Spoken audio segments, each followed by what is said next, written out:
கிறிஸ்துவுக்கு அன்பானவர்களே, இந்த நாளுக்காக ஆண்டவரை ஸ்தோத்திரிக்கிறேன்.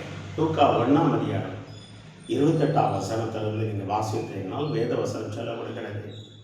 அங்கே மரியாளுக்கு தேவனுடைய கிருபை கிடைத்தது என்று சொல்லி, மரியாளே நீ தேவனிடத்தில் கிருபை பெற்றான்னு சொல்லி தேவதூதன் சொல்கிறார். இயேசுவை சுமந்த தாய், இயேசுவை சுமந்த தாய்.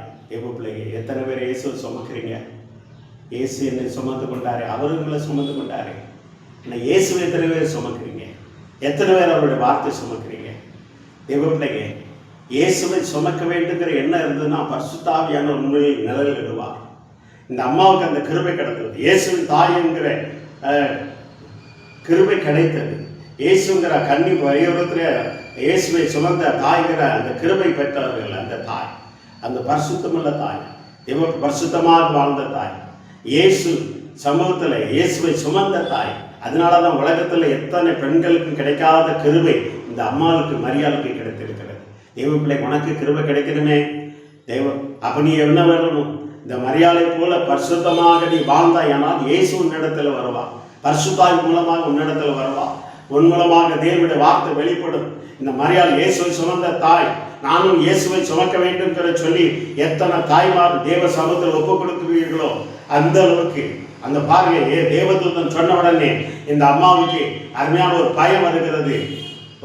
உடனே தேவதூதன் சொல்லுகிறார், ஐயோ நான் உத்தமையாக வாழ்ந்தனே, நான் இதான் தப்பு பண்ணிட்டனோ, பாவம் செய்துட்டனோ, தேவதூதன் என்ன வீட்டுக்கு தேடி வந்திருக்கிறாரு அப்படிங்கிற அவர் கலைந்து கொண்டு இருக்கிறனால இல்லை. தேவதூதன் சொல்லுங்க, மரியாதையை பயப்படாதே, தேவனிடத்தில் கிருபை பெற்றார். இந்த வார்த்தை கேட்டுக்கொண்டு இருக்கிற தேவனுடைய பிள்ளைங்க, நீ பரிசுத்தமா வாழும் பொழுது தேவதூதன் உன்னை தேடி வருவா. நீ இயேசுவை சுமக்கணும்னு நினைக்கும் பொழுது நிச்சயமாக இயேசுவை சுமக்கிற மகளாக ஆண்டவர் உன்னை மாற்றுவா. தேவனுடைய வார்த்தை, தேவப்பிள்ளை, இயேசுவை நீ சுமந்து சொல்ல வேண்டும். அந்த இயேசுவை சுமந்து சொல்ல அதே மரியாதை மூலமாக ஆண்டவருடைய நாமம் மகிமைப்பட்டது. அவன் பரிசுத்தமாக வாழ்ந்தான், நீதி உள்ளவராக வாழ்ந்தான், கர்த்தரை துதித்தான். கர்த்தர் சமூகத்தில் ஆண்டவரே நான் உனக்கு அடிமை என்று சொன்னான். அவளை வச்சு கும்பிடலை, மரியாதை வச்சு கும்பிடல. தேவப்பிள்ளைಗೆ மரியாதை ஒரு கண்ணின், அவர் பரிசுத்தமுள்ள தாய், கன்னின் பருவத்தில் வாழ்ந்த தாய். அவள் இயேசுவை சுமந்து தந்தாள். அதனால தான் அவர்கள் ஒரு கல்யாண வீட்டிலே தண்ணீர் குறைபட்ட போது அவர் என்ன சொல்கிறாரோ அதன்படி செய்யுங்கள் என்று சொல்லி அந்த தாயார் சொன்னார்கள். காரணம் தெரியும், இதுதான் தேவகுமாரன். தேவகுமாரன் சொல்லும், இதோ ஆண்டவர், அதே இதோ எல்லா ஜனங்களும் என்னை பார்க்கிறது என்று சொல்வார்கள் என்று சொல்வது அதே அந்த தாயார் சொல்கிறார்கள். காரணம் என்ன தெரியுமா? பரிசுத்தமாக வாழ்ந்த தாய். இந்த வார்த்தை கேட்டுக்கொண்டு இருக்க தேவப்பிள்ளை, இயேசுவை நீ சுமக்க வேண்டுமாடா. நீ நீதி உணவாக இருக்கணும், பரிசுத்தமாக இருக்கணும். மற்ற பெண்களை போல நீ வாழக்கூடாது. ஊர்கதை, வெட்ட கதை, சொந்த கதை, சோக கதை, கெட்ட வார்த்தை, பல வார்த்தைலாம் பேசக்கூடாது. அங்கே பேசிட்டு அங்கே போய் நின்று மரியாதையே வாழ்க, இயேசுவே வாழ்க அப்படின்லாம் சொல்லக்கூடாது. நீ இயேசு ஆண்ட பிறக்கணும். தேவப்பிள்ளையை நீ இயேசுவை சுமந்து சொல்லணும். உன் பக்கத்தில் நீ சுமந்து சொல்லணும், கிராமத்துக்கு சுமந்து சொல்லணும், வேலை பார்க்குற இடங்களுக்கு சுமந்து சொல்லணும், உன் உற்றார் வரவனுக்கு சுமந்து சொல்லணும். இந்த மரியா சுமந்து சென்று எலிசபெத்தை வாழ்த்தினார். உடனே அவன் எலிசபெத்தை பரிசுத்த ஆவியினால் நிரப்பப்பட்டு என் ஆண்டவருடைய தாயார் என்று வாழ்த்தின பொழுது என் பிள்ளை, என் வயிற்றில் இருக்கிற பிள்ளை களிப்பாக துளிக்கு என்று சொல்லி பார்க்கிறோம். நீ அநேக ஆசீர்வதிக்கப்பட்ட மகள். இந்த மரியாதை போல அநேகர் ஆசீர்வதிக்கப்படணும். ஒரு வீட்டில் ஜெபிக்கணும், அந்த வீட்டை வாழ்த்தணும். நீ எப்படிப்பட்டு இருக்கிறாய்? ஒரு வீட்டை கண்டவுடனே வாழ்த்துறாயா, ஆசீர்வதிக்கிறாயா? அநேக பெண்களை வாழ்த்துக்கிறாயா, ஆசீர்வதிக்கிறாயா? அநேக பெண்களுக்கு கற்பத்தனி கண் இல்லாத பிள்ளைகளுக்கு நீ வாழ்த்துக்கிறாயா, ஆசீர்வதிக்கிறாய்? எப்பேற்பட்ட இந்த மரியாதை போல வாழுகிறாயா? இல்ல மரியாதை பேரை சொல்லி நீ மரியாதை பேரை சொல்லி உன் பேரை எடுத்துக் கொண்டு இருக்கிறாய்? யோசித்துப்பா. இயேசுவை சுமந்த மரியாதை போல நீ வாழணும். அதை விட்டுட்டு அந்த மரியாதை போற்றி வாழ்ந்துட்டு நீ இஷ்டம் போல வாழ்ந்து கொண்டு இருந்தா யாரும் மன்னிக்க மாட்டாங்க. தேவ பிள்ளைகளை, நீ இயேசுவை சுமக்க தாயாக நீ மாற வேண்டும். சுமந்து செல்கிற தாயாக மாற வேண்டும். அந்த மரியாதைமா இயேசுவை சுமந்தா தன்னை அடிமை, ஆண்டவரே நான் உனக்கு அடிமை என்று சொல்லினார். அதனால கர்த்தருடைய நாமம் மகிமைப்பட்டது. அநேக சீசனோடு சேர்ந்து இந்த மரியாளும் கூடி அநேகர் ஜப வீரர்களாக இருந்தார். அநேகர் ஜபத்திலே தடுத்திருந்தார். அந்த மரியாதை போல எத்தனை பேர் நீ ஜப வீரராக உருவாக்கி இருக்கிறார். எத்தனை பேர் கூடி ஜபம் பண்ணி இருக்கிறார். 1 மணி நேரம் நீ கொண்டால கூடி ஜபம் பண்ணி இருக்க முடியுமா? அங்க வெளியில் ஆண்டவரே மரியாதை சொல்லிடுறியா? உன் வீட்டுல எத்தனை பேர் கஷ்டப்பட்டு இருக்கிறாங்க, போராட்டத்தில் இருக்கிறாங்க, பிரச்சனை இருக்கிறாங்க. அந்த வீட்டில் போய் உன்னால கூடி ஜபித்திருக்க முடியுமா? மரியாதை செய்தார்கள், கூடி ஜெபம் பண்ணினார்கள். அந்த இடம் அசைந்தது வேதத்தில் பார்க்கிறோம். அப்போஸ்தலர்ல வேதத்துல பார்க்கிறோம். அந்த இடம் அசைந்தது. அநேக ஜெபவீரராக உருவாக்கு. ஜெபிக்க கற்றுக்கொடு. இந்த மரியாதையோட இன்னைக்கு ஜெபிக்க கற்றுக்கொடு.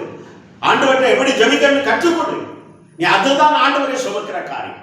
அவர் வார்த்தையை சுமக்கிற காரியம். சும்மா அங்க ஆலயத்தில் சோத்தரிக்கிறோம், சோத்திரம் சோத்திரம் சோத்திரம் சோத்திரம், மரியே வாழ்க, ஆண்டவரே வாழ்கன்னு சொல்லிட்டு வர்றதில்லை. அவள் செய்த நற்கரிகளை நீ செய்ய வேண்டும். அப்பதான் இயேசுவை நீ சுமக்க முடியும்.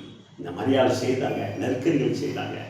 அதனால தான் உலகத்தில் எல்லா பெண்களையும் காட்டிலும் ஆண்டவர் அந்த மரியாதை தேர்ந்தெடுத்து இயேசுவின் தாயாக இயேசு அவர் மரியாதையில் பிறக்க முடியாத அந்த கிருபை கிடைத்தது. உனக்கு அந்த கிருபை கிடைக்கணுமா? இந்த வார்த்தை கேட்டுக்கொண்டு இருக்க தேவ பிள்ளைங்க, இந்த மரியாதை செய்த நற்கரிகளை நீ செய்யுது. சும்மா மரியாதையும் சொல்லி இது பண்ணிட்டு இருக்காது. அவள் செய்த நற்கரிகளை செய்யும். அவள் அநேகரை ஜெபத்தில் நடத்தும்படியாக இருந்த அந்த தாயாரை நினைவு கொள்வது, அந்த உத்தமையை நினைவு கொள்வது. ஆண்டவரே நான் உனக்கு அடிமை, கடவுள் நான் தாயார் என்று சொல்ல பெருமை இல்லாதபடி, ஆண்டவரே உனக்கு அடிமை என்று சொல்லி அந்த தாயார் அநேகரை உருவாக்கினார்கள். இயேசுவை சுமந்து சென்றார்கள். கர்த்தருடைய நாமம் மகிமைப்பட்டது. இன்னைக்கு அநேகர் அந்த மரியாதையை போற்றுக்கிறாங்க, புகழ்கிறாங்க. அதே போல நீனும் வாழணும், செய்யல, நற்கிரியில, கிரியில நடத்தி தேவ சமூகத்தில் அடிமை ஆண்டவரே என்று சொல்லி, அப்போது தேவனிடத்தில் இருந்து உனக்கு கிருபை கிடைக்கும். கர்த்தர் உனக்கு பெரிய காரியங்களை செய்வா. மரியாதை போல வாழ்ந்திருக்கும்படியாக ஆண்டவருடைய சுயித்திருக்கும்படியாக ஆசீர்வதிப்பா. கண்கள் மூடி ஜெபம் செய்வோம். நல்ல ஆண்டவரே சோத்திரப்பா.